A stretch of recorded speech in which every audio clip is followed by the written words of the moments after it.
नमस्कार बंधुरा आज के आरेकटी रेसिपि निये एसेछि। आज के आमी आपनादेर सामने भेज पोलाओर रेसिपि करे देखाबो। भेज पोलाओ देहरादून राइस दिये आमी बानाबो। ता आमी एखाने देखो देहरादून राइस भात बसिए दिएछि और एखाने एकटु जल बसिए दिएछि।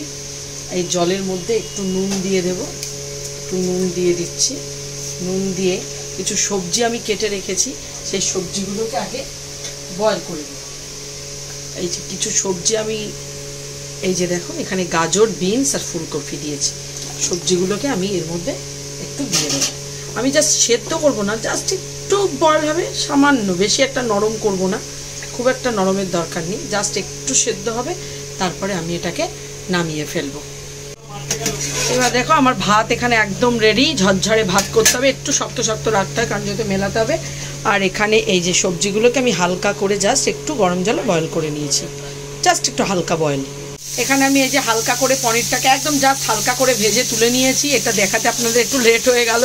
আমি এখানে তেলের মধ্যে এই সব সবজিগুলো যে সেদ্ধ করে রেখেছিলাম সেটা দিয়ে দিয়েছি আর পেঁয়াজ দিয়ে দিয়েছি। পেঁয়াজ আমি কুচিয়ে দিয়ে দিয়েছি, একটু পেঁয়াজও দেবো এর মধ্যে। ভেজ বলতে মানে সবজি দিয়ে পনির দিয়ে হবে, ওইভাবে সেটা ভেজ না দেখতে গেলে। এই যে পেঁয়াজ দিয়ে দিয়েছি। এইবার আমি একটু খুন্তি দিয়ে সরিয়ে এই যে কুচিয়ে রাখা এই যে আদা কুচিয়ে রেখেছি এর মধ্যে দিয়ে দেবো। আদাটা দিয়ে দিলাম,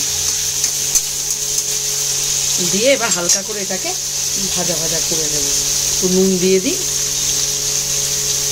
লবণ দিয়ে দিই। এবার আমি এটাকে ভেজে নেব। সেদ্ধ কড়াই আছে, জাস্ট একটু হালকা ভাজা করে নিই। এটাকে আমি একটা বড় জায়গায় নিয়ে নিয়েছি। এবার আমি এটার মধ্যে চিনি দিয়ে দেব, আর মানে আগে একটু দিয়েছি আর একটু দিলাম এই যে লবণ। ভাজাতে একটু দেবো, এখানেও একটু পরিমাণ মতো দেবো। এবার এই সিঁড়িটা তো আরে নিচে পড়ে গেলাম, গলাতে হবে। এবার ঘি দিয়ে দেবো। ঘিটা গলানো নেই, গরম ভাতে দিলে গলে যাবে। এটা একটু ঢাকা দাও, ঝাঁকিয়ে দেবো। এবার একটু সব কিছু দিয়ে একটু মিলিয়ে ঝাঁকিয়ে দেবো। এবার এর মধ্যে এই ভাজা পনিরগুলো দিয়ে দিলাম।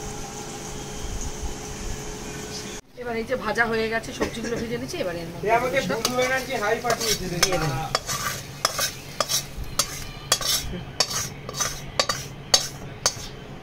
ভালো করে এটাকে আগে মেশাবো।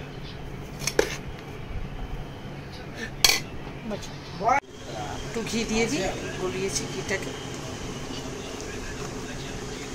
আর একটু গোলমরিচের গুঁড়ো মেলাবো। আর অল্প অল্প করে দেবো, নাহলে একবারে উপরেই থেকে যাবে।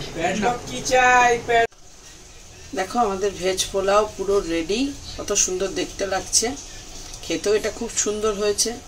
তাহলে আজকেও আমাদের ভিডিওটা এই অবধি। যাদের যাদের খুব পছন্দ হয়েছে তারা অবশ্যই বাড়িতে এটা ট্রাই করবে, কারণ এটা খুব একটা কঠিন কিছু নয়।